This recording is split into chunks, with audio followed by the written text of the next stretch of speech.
Bueno, pues muchísimas gracias otra vez, Octavio, por aceptar esta invitación aquí a dialogar con nosotros en el marco de Poética Sonora, MX. Em, pues te impusimos el título de Sí, radiodrama y sus derivados. En realidad, ahora que lo leí, pues me pareció como que sonaba demasiado acartonado y esto de los derivados yo creo que nos va a hacer también discutir, ¿no? Si son claro. derivados del radiodrama o qué. Pero bueno, Sí, lo hicimos muy a la carrera ese título. La idea es que tengamos una pequeña charla contigo que gire ujú, en torno a tu actividad como creador, también como pues editor y persona que conoce desde dentro y desde la práctica eh, los hilos de la radiofonía, las coordenadas de la radiofonía y también por el lado de la investigación, ¿no? sí, Eh, en particular, un poco discutir contigo que nos ubiques, sobre todo que en México es donde a veces no conocemos qué es lo que ha pasado en los últimos años, cómo se desarrolló la radiofonía y sobre todo en el ámbito creativo, ¿no? Que se ujú, ujú. vincula con lo literario. Que nos platiques un poco, nos De ilustres acuerdo. con estrategias discursivas, este, eh, y que podamos justo aprender a diferenciar eh, radiodrama de radionovela, de radioarte, no sé, en términos así muy generales que nos traces algunas Sí, coordenadas que van a ser muy, muy útiles. Y bueno, para las y los demás, nada más decirles que para mí es un gusto que Octavio no solamente nos visite aquí, sino también estemos en estrecho contacto. Está haciendo la tesis doctoral precisamente sobre un guionista y escritor bastante connotado en México, Juan López Moctezuma, que tenía esta serie La llave, la nave, la clave, el ave de tiempo, y sobre eso está haciendo su tesis doctoral. Eh, y nada más brevemente, Octavio, decirles que pues, sí. tienes estos antecedentes también filológico-literarios al haber estudiado letras clásicas en la UNAM, y luego, antes de entrar en el posgrado, hiciste la maestría en comunicación y estudios de cultura, ¿no? Y actualmente también te desempeñas como profesor de la Academia de Comunicación y Cultura de la UACM.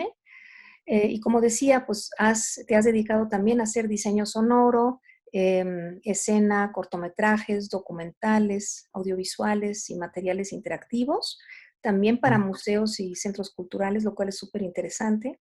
Y además esta faceta que ya comentábamos de productor y creador radiofónico, ¿no? Entonces, pues tenemos la fortuna de como de poder ver esos dos lados, ¿no? El lado práctico y el lado teórico. Eh, para quienes estamos aquí, saber que ha colaborado Octavio en distintas emisoras universitarias, públicas y comerciales.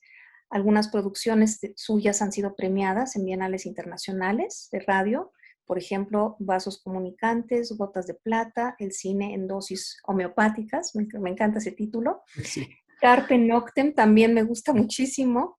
Onomatopeyas, el cómic hecho radio y el radiodrama de ciencia ficción Invasión Hertziana, que de ese habíamos hablado en algún momento, ¿no? Creo que es de los últimos proyectos que tuviste. sí, sí, ese fue el último, sí, formalmente que hice, ¿no? Bueno, Uh-huh, al menos de ese alcance, sí. uh-huh. Pues tienes la palabra y nos Pues, encantará escucharte y como habíamos ya comentado, nos gustará también luego entrar en diálogo, ¿no? O sea, claro, que nos presentes pues el horizonte que consideres que debamos saber. muy bien. Pues muchas gracias, Susana, de verdad, que para mí es, pues eso, un gran gusto, ¿no? De compartir, pues parte de la experiencia que he ido adquiriendo con el tiempo, por supuesto, y con mi práctica en distintos ámbitos, efectivamente. Y bueno, la radio, la producción, la práctica radiofónica, pues para mí siempre fue importante. eh, y bueno, ha sido como siempre digamos, lo que me ha ligado a otros universos, ¿no? Si bien uno de mis primeros intereses fue lo literario, efectivamente, y creo que por ahí además llegué a lo radiofónico, curiosamente, Ujú. siendo estudiante de la Facultad de Filosofía y Letras. Hice con unos compañeros una revista y bueno, de ahí se derivó una invitación a Radio Universidad y cuando yo llegué al mundo de la producción en radio, pues bueno, ya no me pude salir, ¿no? De ese universo. Bueno, siempre sí ha habido un vínculo muy estrecho entre lo literario y lo radiofónico para mí y también con otros ámbitos, ¿no? Con lo audiovisual o cinematográfico. Eh, en fin, entonces, bueno, eh, la presentación brevemente les diré que sí se titula El radiodrama y sus derivados, aunque más bien será como el campo, ¿no? Todo el campo del radiodrama, un poco tratar de ubicarnos en el espacio y el tiempo y también en nuestras propias circunstancias y en nuestro contexto de la producción radiofónica.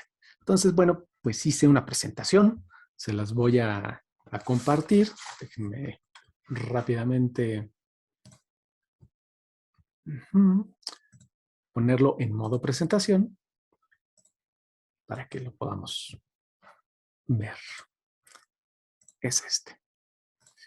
Tiene algunos vínculos a audios eh, que espero que sí se puedan escuchar bien.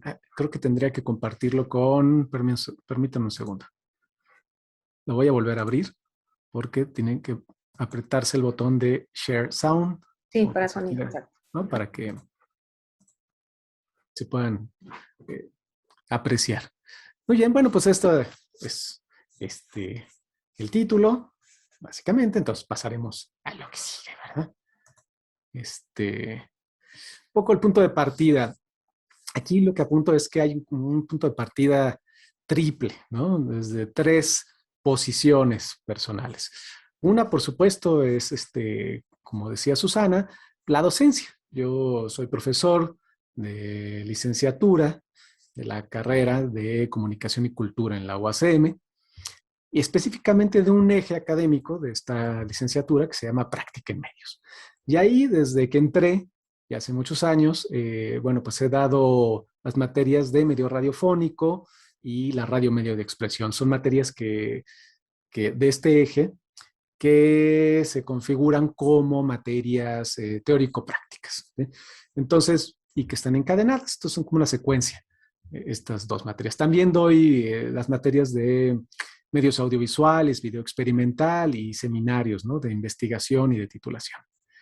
Entonces, bueno, pues estoy muy cerca de, del campo, digamos, de la enseñanza de lo radiofónico. Esto es interesante porque todavía, digamos, a la fecha, hay universidades en las que la radio o el medio radiofónico se enseña como tal. Hay otras en las que se ha ido desplazando hacia los sonoros, a la producción sonora, digamos, incluso ya se utiliza este concepto, esta categoría. En el caso de la universidad hemos mantenido todavía, ¿no? La idea de lo radiofónico como la base de lo que después también se puede convertir en el diseño sonoro, en la producción sonora contemporánea. Entonces, bueno, ese es uno de los puntos de partida, por supuesto. La otra es también la investigación. Eh, digamos, ese es otro tema que también me ha apasionado. Investigar, digamos, la historia de la radio y sobre todo el radiodrama en México como tesis, digamos, de la maestría, pues también investigué el radiodrama Calimán, ¿no? Con una idea de investigar sobre las poéticas del radiodrama en México, ¿no? Las poéticas así en plural. Entonces, bueno, he ido adentrándome en este tema también de la investigación formal, ¿no? Sobre el medio. Y el medio y su relación con otros medios, con sus contextos, en fin. Y la producción, como decía también Susana, bueno, pues soy productor radiofónico, creador radiofónico, también se podría llamar así, y como dirían en Los Simpson, ¿no? Tal vez me conozcan por series como dijo Susana, Onomatopeyas, el cómic Hecho Radio, se produjo hace muchos años, o esta última producción de Invasión Hertziana, que fue una serie de varios episodios, donde hacíamos adaptaciones unitarias, digamos, no había relación una con otra, sino eran adaptaciones de cuentos, de horror, de ciencia ficción, titulada así. Esa se puede encontrar también en la red, si por ahí la pueden buscar.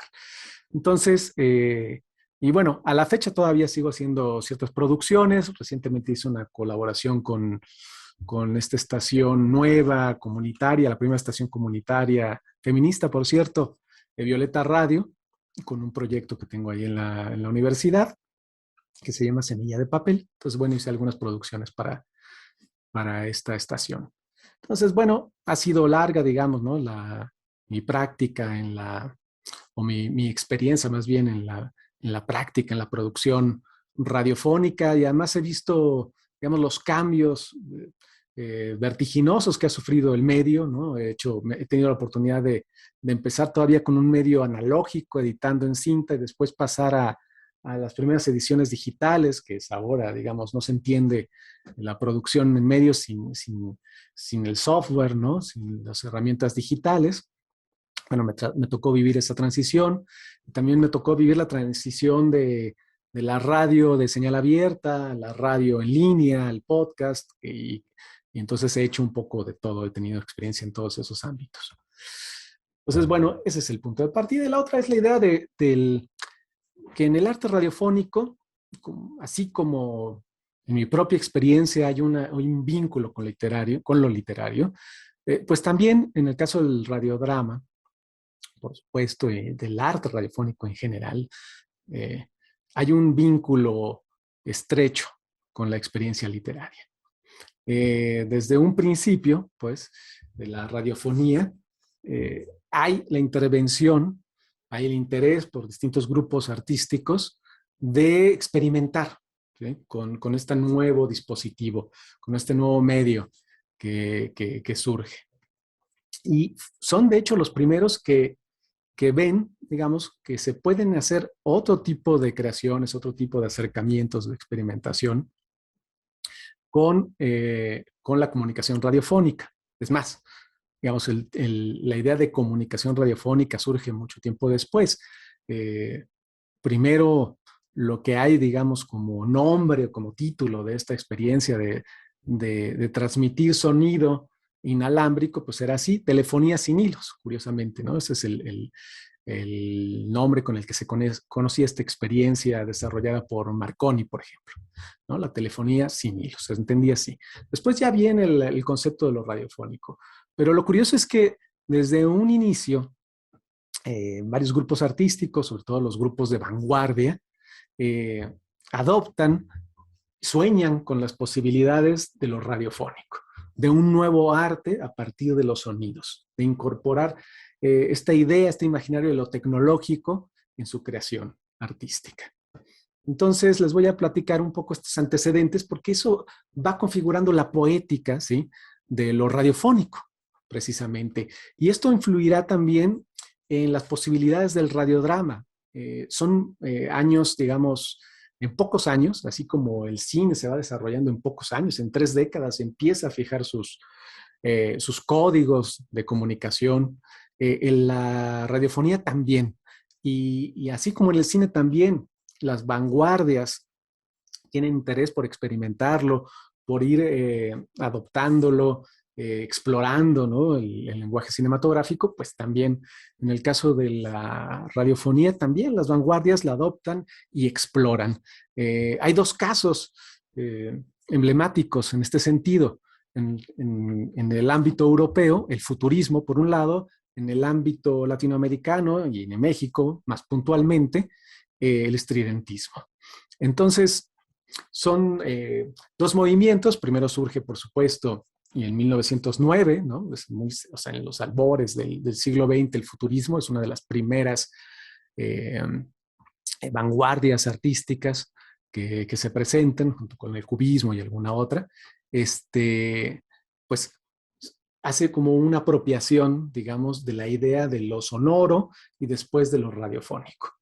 Asimismo, poquitos años después, en 1921, es el primer manifiesto del estridentismo, pues también ya hay una imagen, una concepción, una apropiación de lo que puede ser la radiofonía, o lo que empieza a ser la radiofonía por parte de los artistas, de los poetas del estridentismo. Entonces, vamos a ver rápidamente un poco estos antecedentes de estas poéticas, de lo sonoro, de lo radiofónico, algunas de las propuestas que hicieron tanto el futurismo como el estridentismo, cómo se acercaron al medio. En el caso del futurismo, pues un antecedente puntual, clave para entender no solamente lo que pasaría con los radiofónicos, sino yo creo que eh, con lo musical, con lo sonoro en el siglo XX y lo que va del XXI, comienza con el Manifiesto del Arte de los Ruidos de Luigi Russolo, de 1913, donde propone un uso diferente, digamos, ¿no? Una apropiación, una fantasía sonora que era todavía muy limitada, digamos, de realizar, o digamos que su realización era todavía muy limitada en ese momento, por la limitación tecnológica, por supuesto, eh, pero que empieza a soñar, digamos, ¿no? Con las posibilidades de apropiarse de los sonidos, de jugar con los sonidos, no como la música o lenguaje musical tradicional occidental lo había desarrollado y había establecido, normalizado hasta el momento, sino que piensa otra forma, ¿no? Bueno, esto es parte además de la efervescencia y de la admiración, del encandilamiento que tiene el futurismo, ¿no? Por las máquinas, por la maquinaria, por el vértigo, la velocidad, digamos, están encandilados por ese momento histórico y también empiezan a no solo a verlo, sino a escucharlo. Y Luigi Russolo propone en el arte de los ruidos, pues eso, convertir también los ruidos, apropiarlos y hacer composiciones, una comprensión sensible de los sonidos, de los ruidos que acompañan la vida moderna. Eh, y propone cosas muy interesantes. Por ejemplo, hace estas máquinas que se llaman los intonarumori, ¿no? Que fue un primer intento, digamos, no logrado, pero sí, al menos ensayado, de hacer síntesis sonora. Lo que mucho tiempo después, como él mismo dice, habrá nuevas máquinas, eso se dio hasta, digamos, la segunda mitad del siglo XX, ya los primeros ejercicios formales de electroacústica y de síntesis sonora, que influirá mucho por ejemplo, en la obra de Pierre Schaeffer, de la música concreta, ¿no?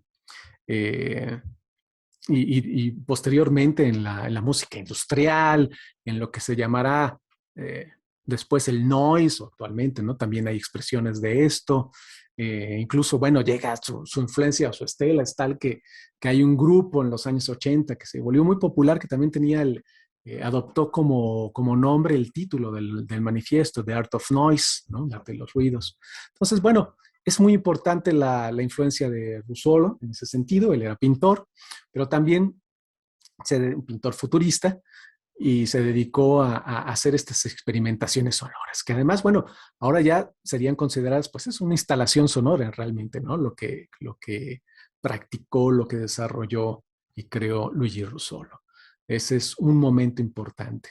Luego el otro, por supuesto, llegará en 1933, previo a, digamos, a todas las luchas, los combates de los futuristas, un desenlace también muy, muy triste, por supuesto, que deben saber o conocer, ¿no? De su afiliación al fascismo. Creo que eso demeritó mucho de lo que aportaron, digamos, al arte los futuristas, pero hay un manifiesto que se llama la Radia Futurista de Marinetti y Masnata. Ellos lo hacen en conjunto. Pero ahí está la pluma, digamos, la idea también de Marinetti, que rescata además parte de lo que él ya había propuesto como la palabra en libertad, la palabra en libertad, ¿no? En su manifiesto y en sus textos poéticos. Y lo que había también ya propuesto anteriormente Luis Russolo. que era esta idea de un radio o un arte radiofónico que fuera nuevo, un arte nuevo, que no tuviera que ver con lo literario o con la literatura clásica o el canon literario más precisamente, sino que creara sus propios conceptos, sus propias categorías, sus propios recursos expresivos. Entonces, pues él apela en este manifiesto de la radio futurista por una experimentación sonora, básicamente, ¿no? Entonces, bueno, y él, de alguna forma, los futuristas ya la habían explorado, sus textos están llenos, ahora que estamos hablando de poética sonora, pues eso, de sonoridad. Aquí les traje, vamos a escuchar, no todo, solamente un fragmento, para que podamos avanzar, un fragmento de, bueno, pues eso, de un poema famoso, ¿no? Popular de Marinetti. Este, me pareció interesante esta recreación que se hace de su poesía. Es el Sanctum Tum, ¿no? De 1914. Ogni 5 secondi cannoni d'assedio sventare spazio con un accordo. Pam, pum, pum. Ammutinamento di 500 echi per attannarlo, sminuzzarlo, sparpagliarlo all'infinito. Nel centro di quei pum pum, spiaccicati, ampiezza 50 km quadrati, balzare scoppi, tagli, pugni, batteria tiro rapido, violenza, ferocia, regolarità. Questo passo grave, scandali strani, folli agitatissimi, acuti della battaglia. I 3 battaglioni bulgari in marcia. Rock, Shumi Marizza, o Carvavera, zrang, zrang. 200 tanti in arrivo, 149 in partenza, grida gli ufficiali, sbattacchiare come per di dottore, pan di qua, pan di là, cim, bum, bum, bum, ciao. Bello, vampe, vampe, vampe, ribalta di forti, vampe, vampe, vampe, vampe, ribalta di forti, vampe, vampe, vampe. Laggiù, dietro quel fiume, Shukri Pasha comune. Bueno, dejémoslo hasta ahí, para no absorber tanto tiempo. Lo pueden encontrar esta versión, justamente esta lectura, este registro en YouTube. Traté de escoger también ejemplos que fueran que estuvieran disponibles, perdón, de forma así sencilla, ¿no? YouTube pues es un reservorio muy interesante, ¿no? Muy importante de todo este tipo de documentos. Entonces, bueno, acá vemos justamente la idea también de la poesía futurista, ¿no? Llena de onomatopeyas, de rítmica, de melodía, de sonoridad. Y de eso hablaba justamente en la radio futurista Marinetti. Los futuristas, por supuesto, que tuvieron también influencia en la radio, tuvieron programas también. Y esto es muy interesante, cómo empiezan a practicar, a experimentar en la radiofonía.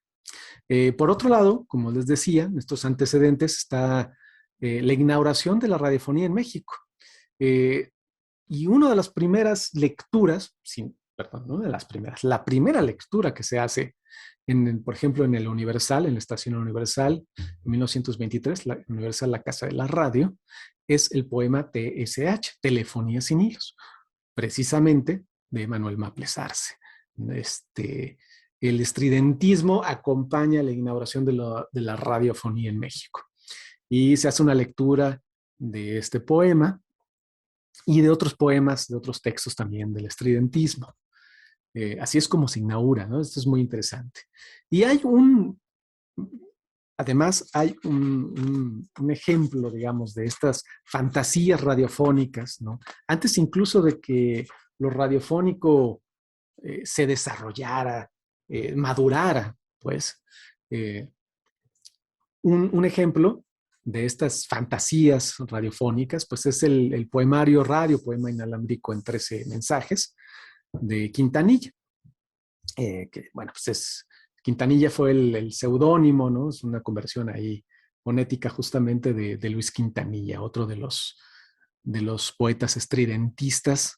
Y está este poema, Iu, Iu, Iu, ¿no? Muy interesante, que por cierto mereció un ensayo bastante recomendable del crítico Rubén Gallo, seguramente lo conocen.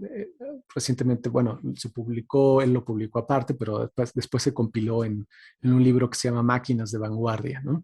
Donde habla de cómo este poema es una especie de, hace una especie de mimética, ¿no? De mímesis de lo radiofónico, de las primeras transmisiones y de cómo se percibían esas primeras transmisiones, que todavía no es la radio comercial que ya conoceremos o que conocemos posteriormente.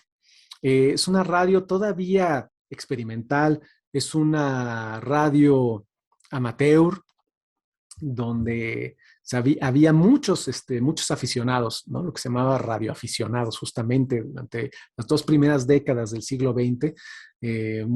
Hay mucha afición, mucha curiosidad por el nuevo invento y entonces se hacen grupos, clubs de radioaficionados y es hasta la década de los 20 cuando se empiezan a formar las primeras estaciones o emisoras radiofónicas.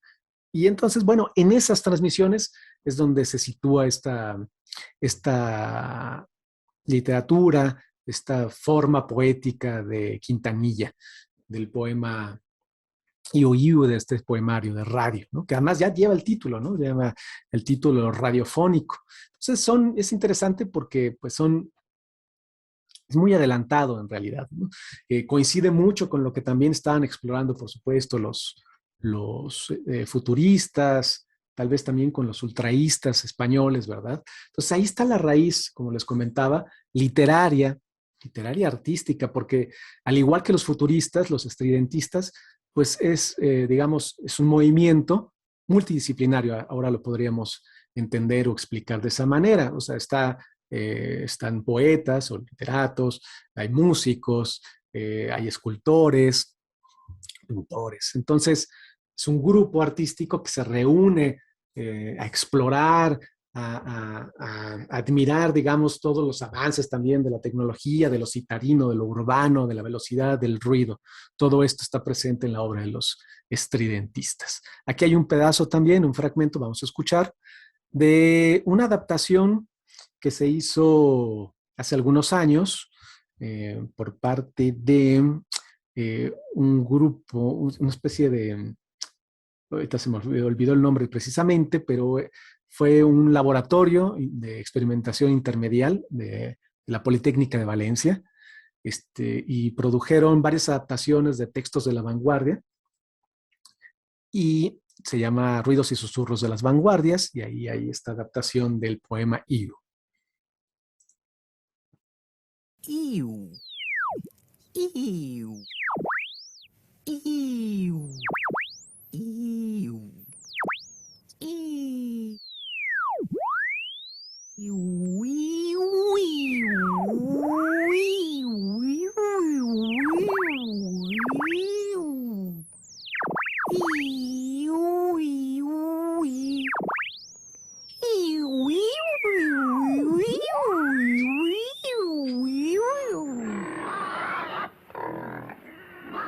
Últimos suspiros de marranos degollados en Chicago, Illinois.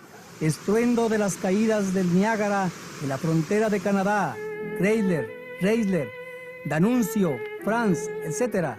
Y los jazz band de Virginia y Tennessee. La erupción del Popocatépetl sobre el valle de Amecameca, así como la entrada de los acorazados ingleses a los Dardanelos, el gemido nocturno de la esfinge egipcia, Yod, Yorks, Wilson y Lenin, los bramidos del plesiosauro Diplodocus, que se baña todas las tardes en los pantanos pestilentes de Patagonia, las imprecaciones de Gandhi en el Bagdad, la cacofonía de los campos de batalla o de las asoleadas arenas de Sevilla, que se hartan de tripas y de sangre de las bestias y del hombre Baby Ruth, Jack Dempsey, y los alaridos dolorosos de los valientes jugadores de fútbol que se matan a puntapiés. Perdón, yo le di un botón accidentalmente. Bueno, ahí concluye. También esto lo podemos encontrar en YouTube.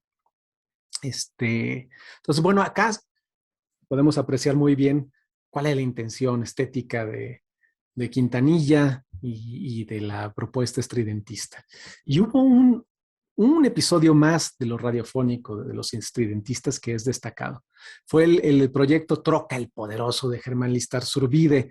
Esto fue un proyecto que desarrolló en 1933, del cual desgraciadamente no tenemos ningún registro porque entonces no se hacían registros de las transmisiones todavía.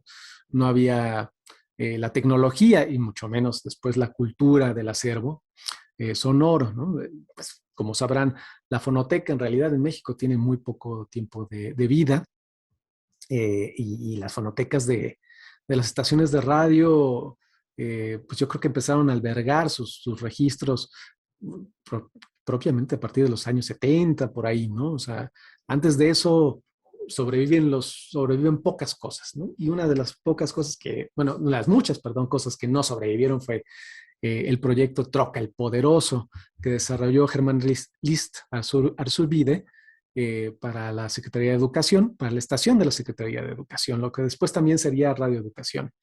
Y era un radiodrama infantil que tenía música de Silvestre Revueltas. Aquí tenemos nada más, lo que sí sobrevivió fue la partitura, la música de Silvestre Revueltas para esa emisión, y sobrevivieron también los guiones, los argumentos de la serie de Troca el Poderoso.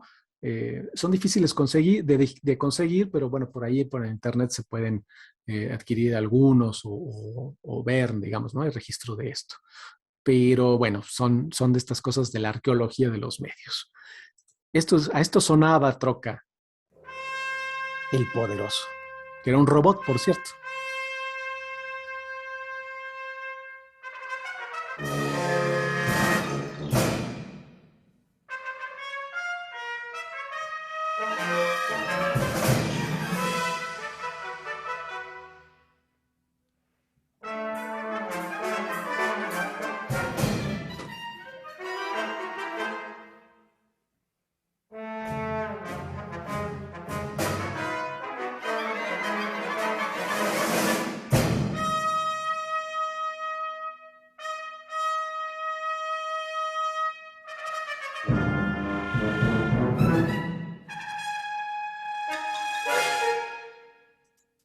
Bueno, una pausa a la música también es, digamos, consultable en YouTube.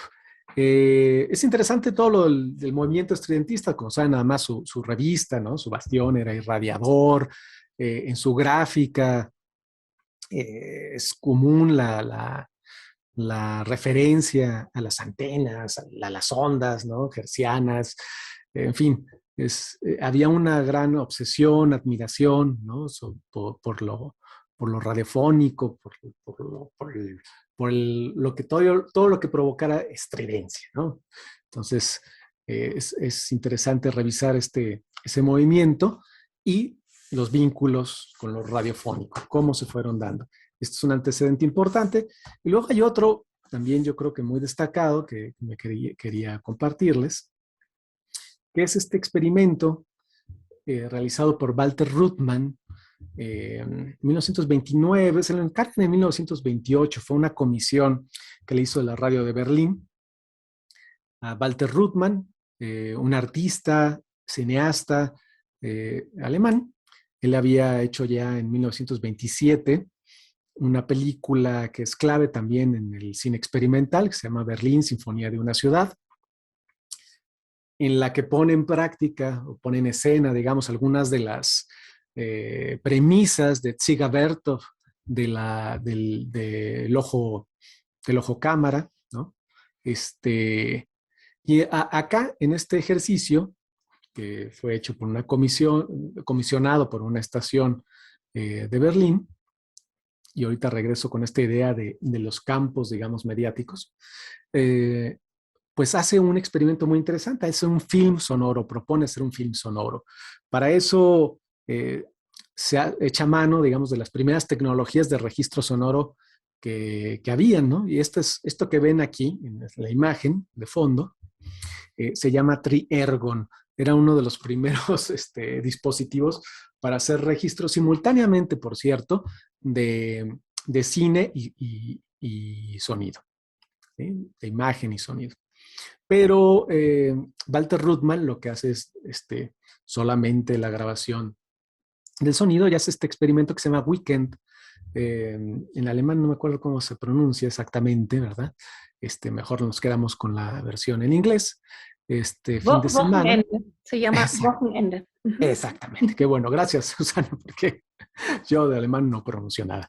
Entonces, bueno, está esta propuesta que es muy interesante porque ya empieza a tomar consistencia, a tomar forma. Muchas de las propuestas que también habían sentado previamente, tanto los futuristas como los estridentistas, este es un experimento que pone en escena, pone en práctica esas ideas, el Weekend, que es un ejercicio para contar una historia a partir de sonidos, donde no hay en realidad un argumento o una participación de personajes, digamos, como proponía que también fuera el cine Sigaberto, ¿no? Él aborrecía esta idea de que hubiera dramatizaciones, precisamente, ¿no? Sino que el cine se debía contar por digamos, las imágenes debían ser tan puntuales que cuentan la historia, no necesitamos de actuaciones frente a la cámara, ¿no? La realidad está ahí para ser reinterpretada. Y también él desarrolló esta idea del radio oreja.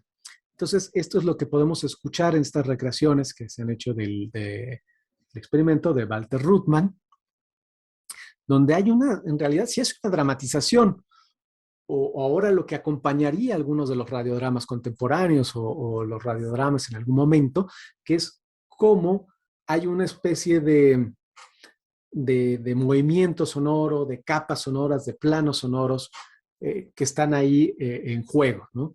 Y que hay un movimiento, ¿no? Un desplazamiento de espacio y de tiempo a través de un montaje sonoro, que eso es lo que realizó con la tecnología que tenía en ese momento Walter Ruttmann.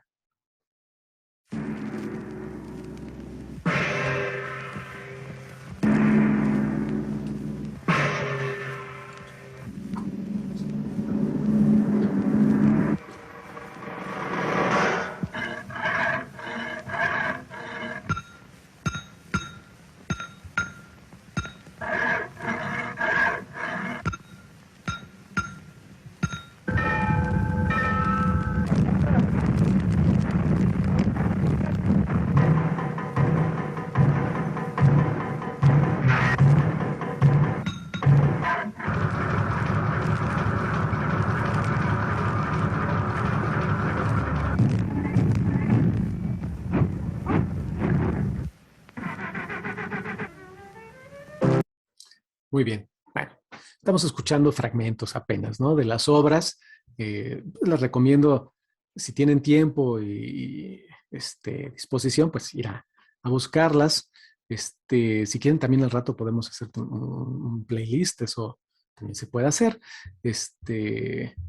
Porque es muy interesante escuchar en su totalidad, ¿no? Todas estas experiencias sonoras. Entonces, bueno, este es un antecedente también muy importante.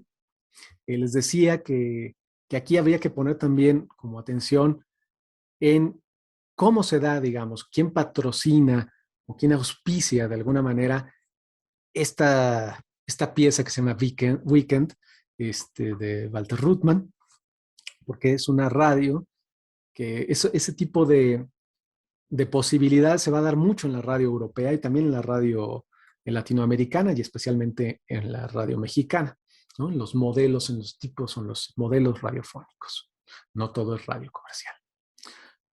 Bueno, entonces venimos a esto, al tema, ¿no? El radiodrama.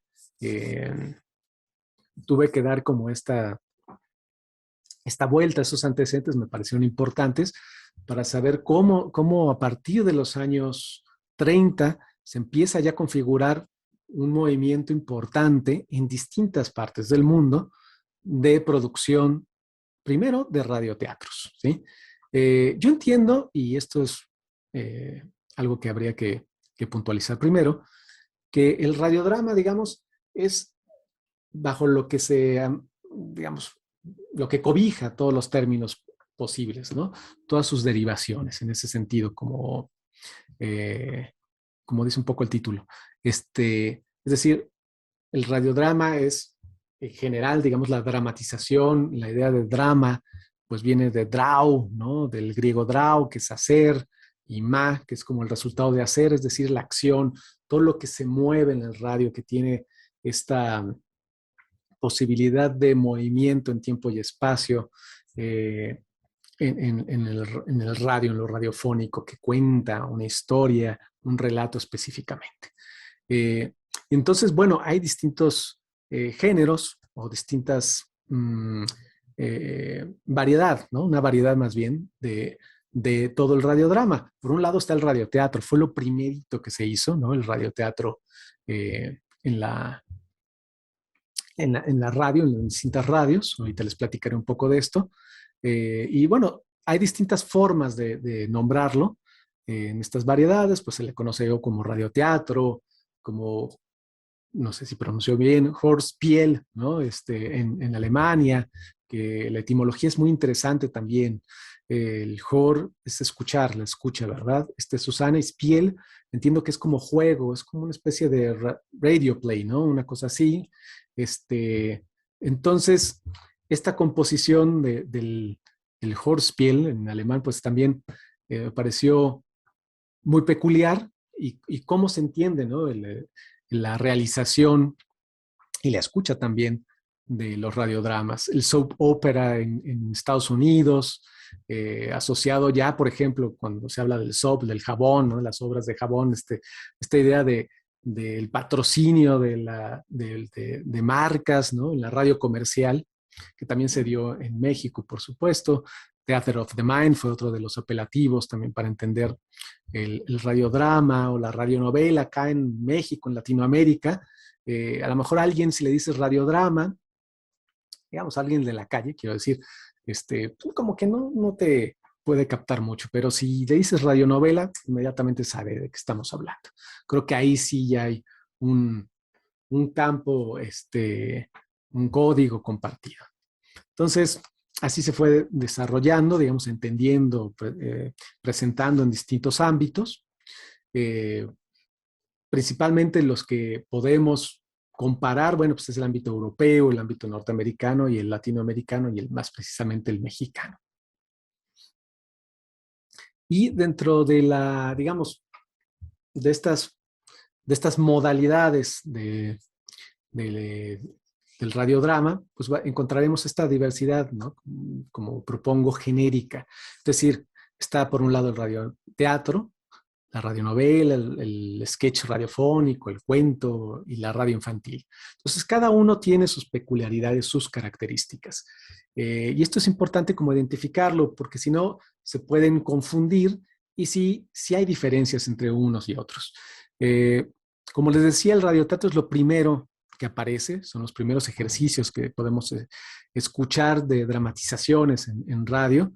Es curioso porque el primer registro que se tiene, digamos, de una dramatización es del año 1922, de una obra de teatro, o sea, si es una adaptación o una especie de lectura dramatizada en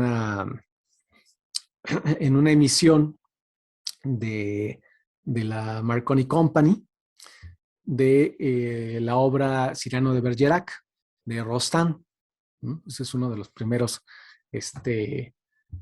registros que se puede encontrar. Es curioso y es interesante porque, bueno, ahí vemos justamente cómo se empieza, al igual que el cine, digamos, ¿no? Que retoma en sus primeras dramatizaciones pues, elementos del teatro, ¿no? Como en su momento hizo Méliès, por ejemplo, ¿no? Pues una representación básicamente de lo que era un escenario teatral. Para hacer una representación, pues también en la radiofonía se dio algo similar. O sea, se tomaron repertorios, ¿no? Libretos teatrales que ya eran conocidos, que ya eran probados, y se empezaron a hacer lecturas dramatizadas. Y cuando surgen las primeras emisoras, también lo que hay es mucho radioteatro. Y es una tradición que continúa desde el inicio de la radiofonía hasta la fecha. Todavía podemos encontrar radioteatros o ejercicios de radioteatro en menos, ¿no? Son pocos, pero los hay. han seguido por ahí. Ahora contaré un poco de esto también. Entonces, bueno, hay adaptaciones, como les decía, de libretos, de obras de teatro, pero ya rápidamente se empiezan a explorar también libretos, historias originales para el medio. Y aquí voy a contar un poco sobre una comparativa entre Orson Welles y su Mercury Theatre y el Teatro del Aire de Armando de María y Campos en México. Por otro lado está también la radionovela, que es una combinación, una recombinación interesante. Por un lado, retoma, sí, ciertos formatos, modelos de la novela, sobre todo de la novela decimonónica, y bueno, la reconfigura totalmente, ¿no? Es una especie de anacronismo literario, lo retoma el medio radiofónico, un medio nuevo, y pone, y bueno, lo reconstruye de alguna manera, o lo reconfigura. Y bueno, pues ahí hay una larga tradición, como punto acá, también de producción de radionovela comercial y experimental. Volveré a esta idea otra vez, ¿no? Los campos mediáticos. Desde un principio, bueno, hay radios públicas, hay radios culturales, hay radios universitarias, radios estatales, y por otro lado, también el surgimiento de radios comerciales en distintos ámbitos. Entonces, hay un modelo de radio comercial que se impone, que es hegemónico, que prolifera, que es el que desarrollan los norteamericanos, por supuesto, que no por comercial deja de ser interesante o deja de producir cosas importantes, ¿no? Pero bueno, eso sí es un modelo que determina la producción, y hay otro modelo radiofónico que también determina cierto tipo de producción y el espacio para la experimentación. Entonces, bueno, eso lo veremos un poquito más adelante. Está el radio sketch, que también surge muy pronto en el medio. Y este es un vínculo interesante entre los espectáculos populares, que también se da, por ejemplo, en el cine, ¿no? Ahorita lo platicaremos, cómo hay un tránsito, un tráfico de personajes, de voces, de recursos expresivos de un medio a otro.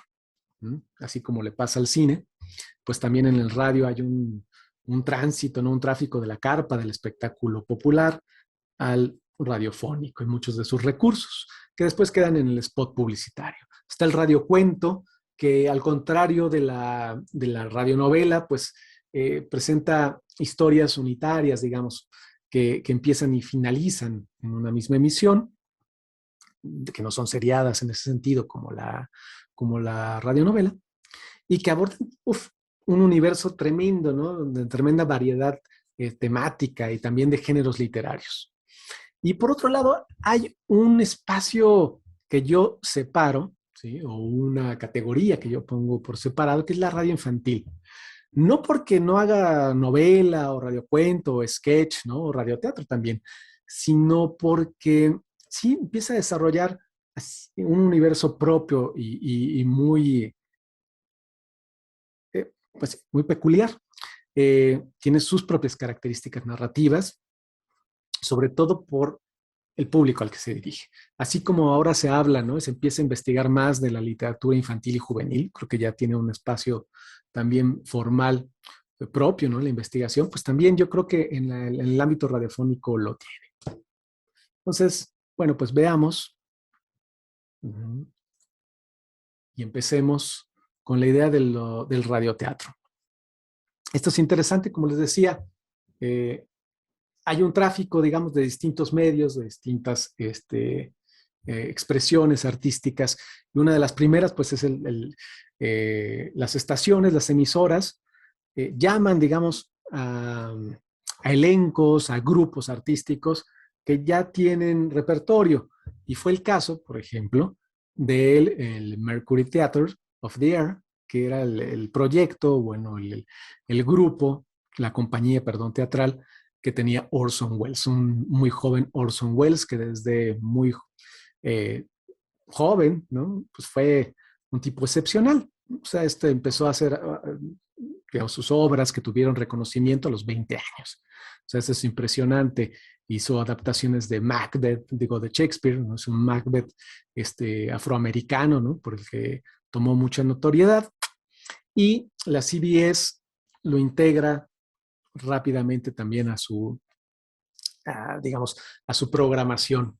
Y entonces se dedican a hacer adaptaciones en un primer momento de distintos cuentos, de obras de teatro, ¿no? De distinto repertorio que ellos van encontrando interesante para la experiencia de la transmisión radiofónica, hasta que llegan a un punto clave, que es la transmisión en 1938 de La Guerra de los Mundos.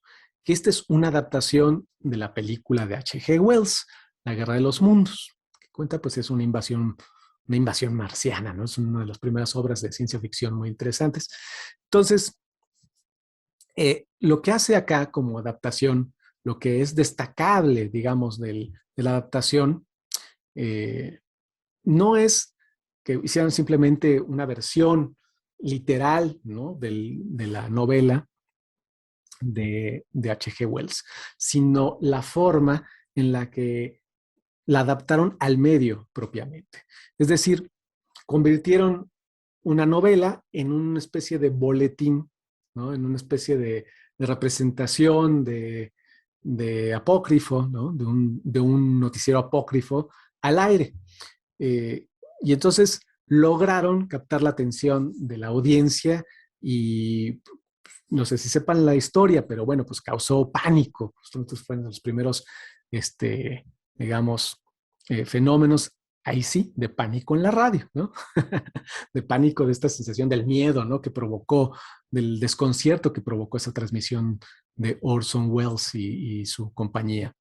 Entonces, esto, bueno, fue gracias al guión del propio Orson Welles, pero también de Howard Koch, que era, pues, libretista, guionista, dramaturgo, con el que trabajaba Orson Welles. Howard Koch, bueno, se volvió célebre por este guión, pero además, posteriormente, por el guión de una película también que es un clásico, Casablanca. Entonces, ahí ven cómo influyen y cómo hay saltos, digamos, de un medio a otro, de lo teatral a lo radiofónico, y de cómo rápidamente se empiezan a buscar fórmulas, se empieza a buscar cuál es digamos, la naturaleza, por decir, obviamente, lo pongo entre comillas, ¿no? La naturaleza de un medio, la naturaleza expresiva, cuáles son los recursos apropiados para este medio. Y eso es lo que buscaron, lo exploraron con esta propuesta Howard Koch y Orson Welles.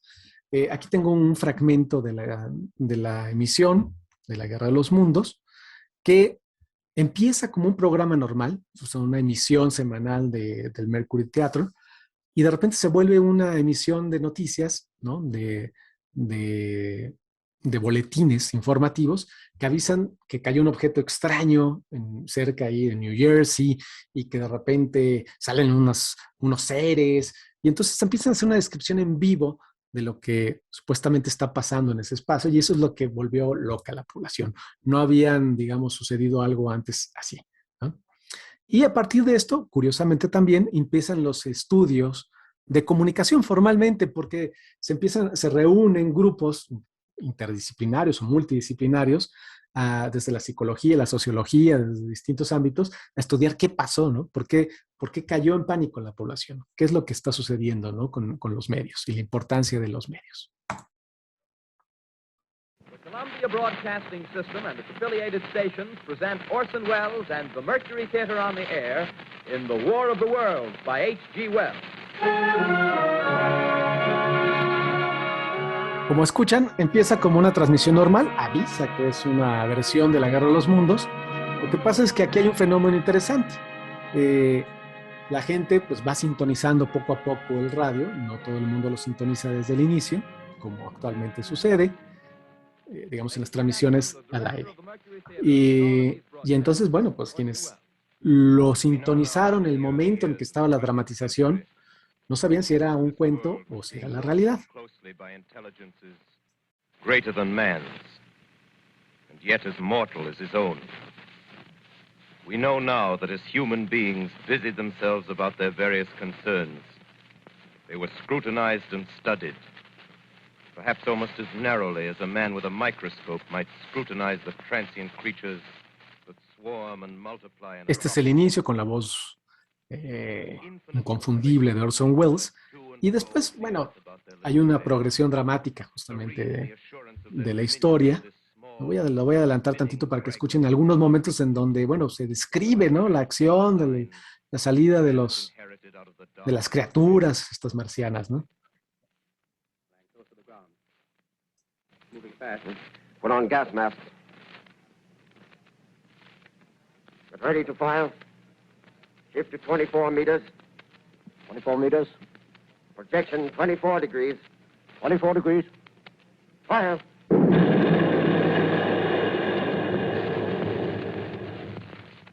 There can't see, sir. Smoke's coming nearer. Get the range. 23 meters. 23 meters. 23 meters. 22. Muy bien. Bueno, vamos a dejar hasta acá. Les recomiendo mucho escuchar toda la dramatización completa. Son dos cosas muy importantes. El guión es impecable en un sentido radiofónico y la interpretación también, ¿no? Entonces, y bueno, esto representó un hito en la historia de la radiofonía. Después, pues Orson Welles también hizo toda una carrera, ¿no?, en el cine, y irrumpió, así como irrumpió en el radio, pues irrumpió de manera tremenda en la cinematografía con el Citizen Kane, pero después hizo obras muy interesantes. Su última obra de F for Fake es un documental falso. Es interesantísima, se los recomiendo mucho. Y bueno, del lado mexicano también empezó el Teatro del Aire, un proyecto bien interesante que comandó Armando de María y Campos, un crítico teatral, dramaturgo, director de teatro, director escénico, que, como les decía, en una estación del gobierno del Estado, a partir de una instancia también estatal, que era la DAP, la DAPPP, que era la Dirección Autónoma de Prensa y Publicidad, de Gobernación, por cierto, tenía su estación, y ahí empiezan a desarrollar todo un proyecto de Teatro del Aire, ¿no?, que alcanzó pues mucha celebridad en su momento. Hicieron transmisiones del 36 al 40, y ahí lo interesante de este proyecto es que trajeron, digamos, empezaron con adaptaciones como en todo el mundo. Los radioteatros empezaron con adaptaciones de libretos, de obras ya conocidas, clásicas. Pero pronto empezaron a poner, digamos, en escena radiofónica, obras escritas directamente para el medio. No solamente aquí apunté algunos nombres importantes, ¿no?, de mexicanos, como, bueno, está el caso de Asunción Izquierdo, de Javier Villaurrutia, Rodolfo Sigle, que hicieron obras, dramaturgia original para la radio, para este proyecto de radioteatro de Armando de María y Campos, sino también de otros lugares, de otros espacios. Por ejemplo, había de escritores italianos, de franceses, de ingleses, de españoles, ¿no?, de lo que se estaba produciendo en distintas partes del mundo. Y esto es interesante del proyecto Teatro del Aire, que sí es un antecedente fundamental en la historia del radiodrama mexicano, porque Armando de María y Campos fue, además de productor, uno de los primeros productores y directores, digamos, de radioteatros, formalmente en México, si no es que el primero en realidad. También escribió un par de libros muy interesantes. El primero, Crónicas de Teatro del Aire, y después las nuevas crónicas sobre Teatro del Aire. El primero se publica en 1937, nada más fíjense la fecha, y el segundo ya en 1942. Y en estos libros, que son muy interesantes, son muy difíciles de conseguir, yo tengo uno específicamente, es muy interesante porque él hace una red, digamos, de contactos, se pone en contacto, explora lo que está haciendo en distintas geografías, en el caso del radioteatro, y cómo está avanzando rápidamente la exploración, digamos, la fijación de los recursos, de los códigos expresivos los códigos expresivos sonoros de los radiofónicos, específicamente del radiodrama. Entonces, él relata en estas crónicas del Teatro del Aire qué se está haciendo en la BBC de Londres, qué obras se están adaptando, qué es lo que se escribe sobre el uso de los efectos sonoros, por ejemplo, ¿no? Es de las primeras categorías de los libros donde está fijado cuál es, digamos, la función de los efectos sonoros de la música, de la voz, ¿no? Del actor radiofónico, que se está haciendo en lugares que uno no pensaría, bueno, que se hizo radioteatro, pero dice, bueno, habla sobre lo que se hace en Bolivia, en Argentina, en Polonia, en Francia, en fin, o sea, hace todo, tiene contacto, además se cartea, viaja, ¿no? A otros países y visita las instalaciones, hace workshops en Estados Unidos, en Inglaterra, y entonces sucede que en esa década hay toda una red internacional de radioteatro, y esto es importantísimo porque en la que participa México, a partir, digamos, del trabajo de Armando de María y Campos y Teatro del Aire, en la que se empieza a desarrollar, ¿no? La dramatización en distintos ámbitos, en distintos medios, ¿no? Tanto en el comercial como en el estatal o en el público, digamos. Entonces, es la labor, digamos, de Armando de María y Campos no es importante solamente porque reúne además escritores, ¿no? A dramaturgos jóvenes en su momento, como Villaurrutia, Usigli, Izquierdo y otros más, sino que además, bueno, pues da un espacio, una plataforma para escribir, para crear repertorio específico, digamos, radiofónico. Entonces, de ahí viene una larga tradición del radioteatro en México. Ese es un antecedente puntual. Y bueno, digamos, también hay una tradición que se continúa y que tiene como protagonistas, pues, a plumas, a escritores, a creadores muy conocidos, que es el caso de la dramaturgia radiofónica que hicieron Bertolt Brecht, o Dylan Thomas, Julio Cortázar, Harold Pinter, Samuel Beckett, ahora que está aquí también alguien que está estudiando, Samuel Beckett, Peter Handke, ¿no? Por decir ejemplos nada más, ¿no? Darle unos ejemplos. Julio Cortázar y su famoso Adiós Robinson, Dylan Thomas, Bajo el Bosque Blanco, Harold Pinter en Voces de Familia, bueno, tiene distintas obras. Samuel Beckett también tiene varias, ¿no? Música y Palabras. Y, por cierto, en México, en Radio UNAM, se han producido varias de estas obras. Por ejemplo, yo sé, hay registro de distintos radioteatros que produjo y que se transmitieron por Radio Universidad de Samuel Beckett y de Dylan Thomas. Eso lo hizo Juan José Urrola, ¿no? Una primera hacia finales de los 60, hizo algunas transmisiones, adaptaciones de las obras de Samuel Beckett.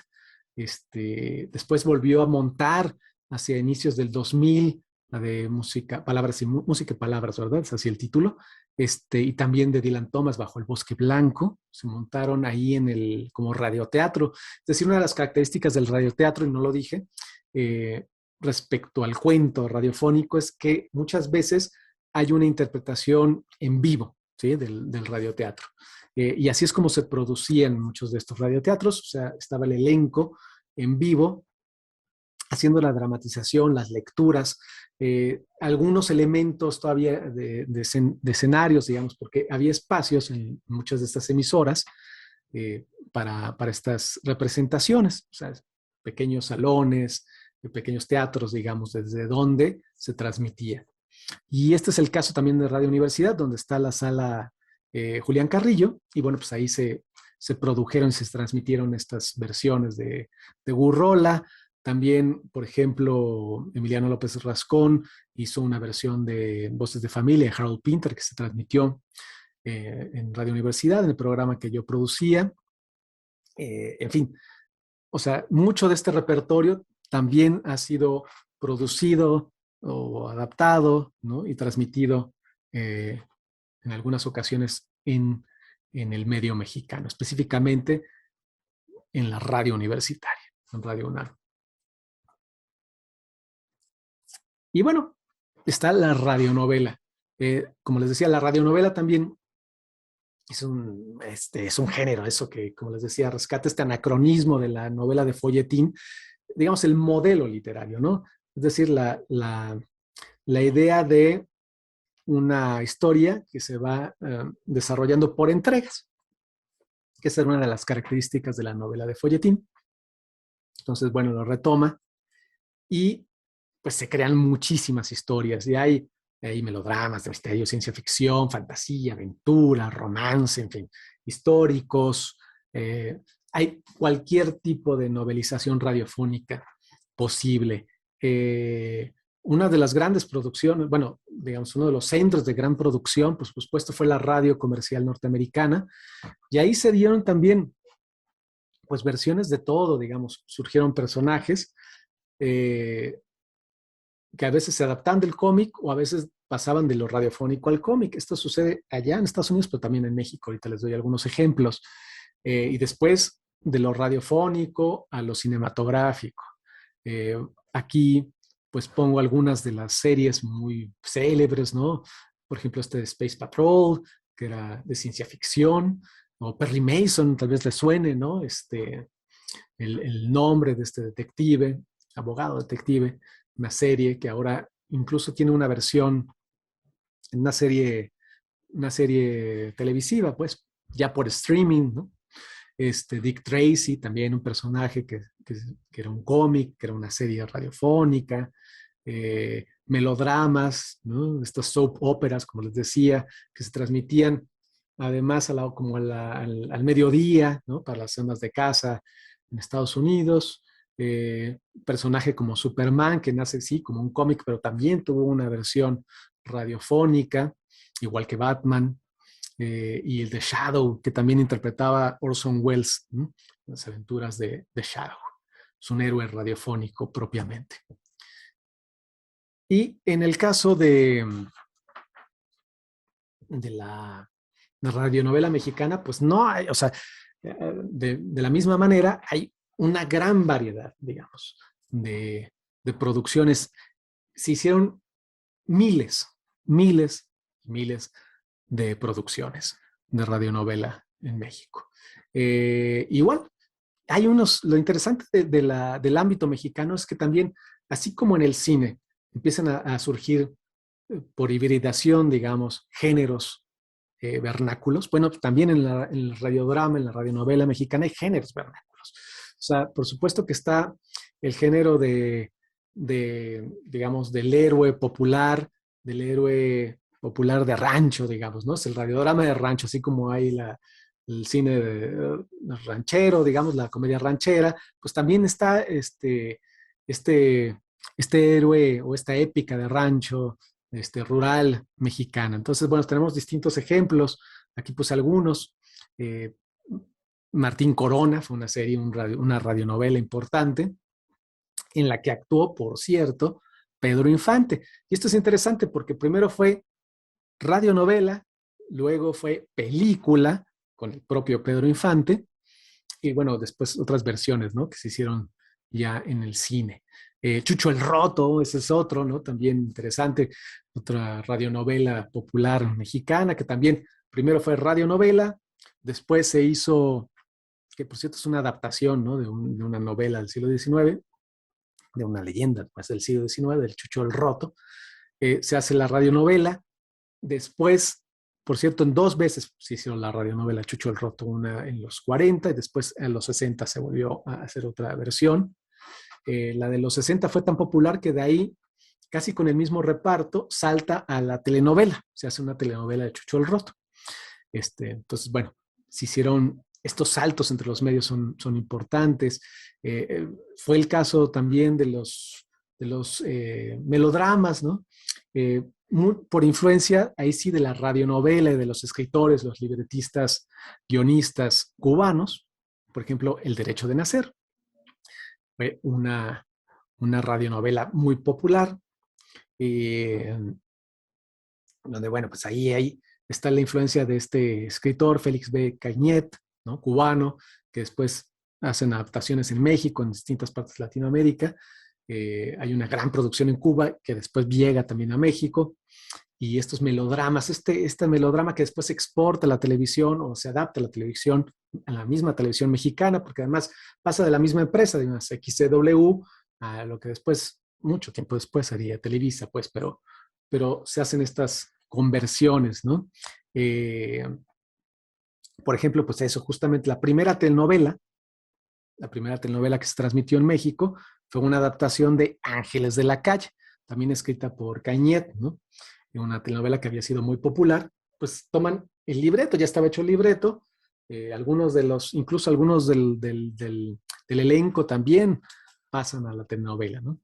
Y eso hay muchos ejemplos, en el caso también de San Martín de Porres, ¿no? De estas radionovelas con temática también religiosa, se produjeron muchísimas.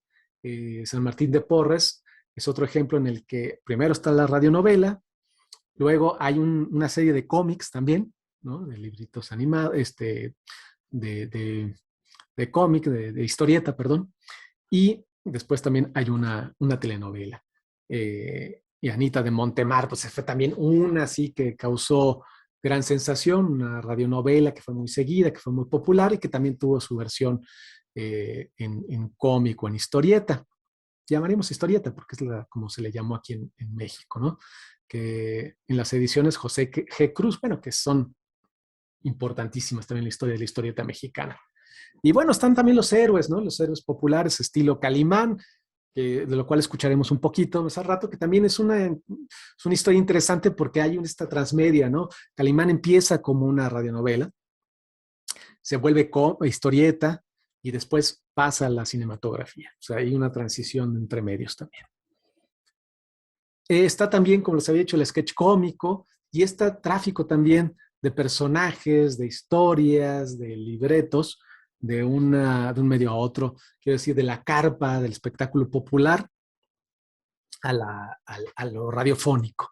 Está el caso de los hermanos Marx, ¿no? Que primero tenían una emisión radiofónica, un programa radiofónico donde hacían, por supuesto, bromas, sketch con el humor tan característico de los hermanos Marx, y que después ya hicieron cine. Tintán, el propio Tintán, Cantinflas, Joaquín Pardavé, todos empiezan en la carpa, tienen programa de radio y después ya saltan al cine y después algunos incluso llegan hasta la televisión. Y es el caso también de La Tremenda Corte, que es uno de las series, digamos, de sketch, ¿no? Entendidos como sketch, como entremés, ¿no? Donde en realidad se abría una historia, una especie de situación en cada uno de los episodios, ¿no? Abría y cerraba.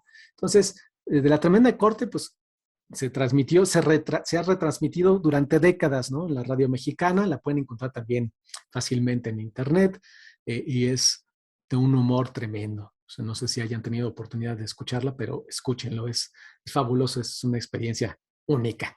Este es el caso del radio sketch. También está el caso del radio cuento, que también tiene una tradición de series impresionantes.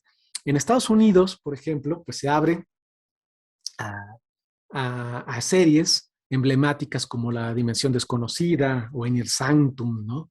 Que después o sea, primero empiezan donde se explora la ciencia ficción, la temática fantástica, ¿no? De terror también, en estas dos series. Stephen King habla mucho de estas series en un ensayo sobre su experiencia en la infancia con lo radiofónico y cómo lo determinó, cómo terminó incluso, influyó, en su escritura. Y entonces, bueno, estas series después se volvieron series de televisión, películas, en fin, Tales from the Crypt también empieza como una serie radiofónica, después se vuelve, bueno, hay una historieta, después hubo película, serie, en fin. Eso pasó en Estados Unidos, pero en México también. Por ejemplo, una serie emblemática en este estilo fue El Monje Loco, que empieza como serie radiofónica, también tiene su versión gráfica en la historieta, y después una versión televisiva, allá por los años 60, ¿no? El Monje Loco, en el caso de México. Aquí pongo una foto también donde está Arturo de Córdoba haciendo lecturas para una serie también donde se hacían adaptaciones de mucha narrativa internacional que se llamaba Apague la luz y escuche, con la voz también inconfundible, muy característica, profunda, grave de Arturo de Córdoba, que bueno, fue un personaje también radiofónico y cinematográfico. Después también televisivo, pero ya menos. Y bueno, aquí me atreví a poner la propia experiencia mía en el caso de la producción de Invasión Herciana, que fue justamente pues un homenaje a toda esta tradición de las adaptaciones de relatos de ciencia ficción, de terror, que hice en Radio Universidad, en Ibero, y bueno, después se transmitió en toda una red de radios universitarias. Se llamó Invasión Herciana.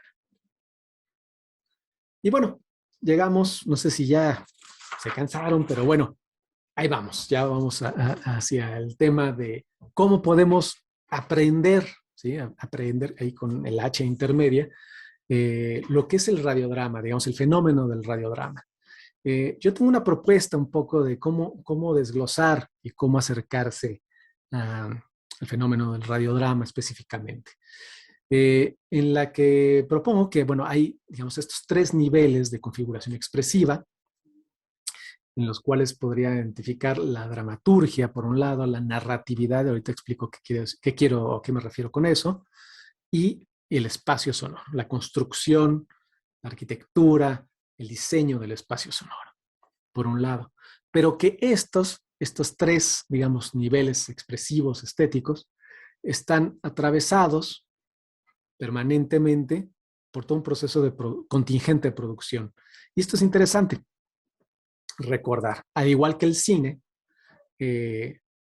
bueno, el radio es un medio de comunicación.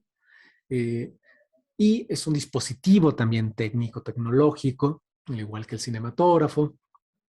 Y entonces se explica, digamos, tiene cierta complejidad. Y para entenderlo, pues hay que entender también en qué coordenadas, cómo se produce. Para entenderlo, primero habría que entender que es un proceso de producción.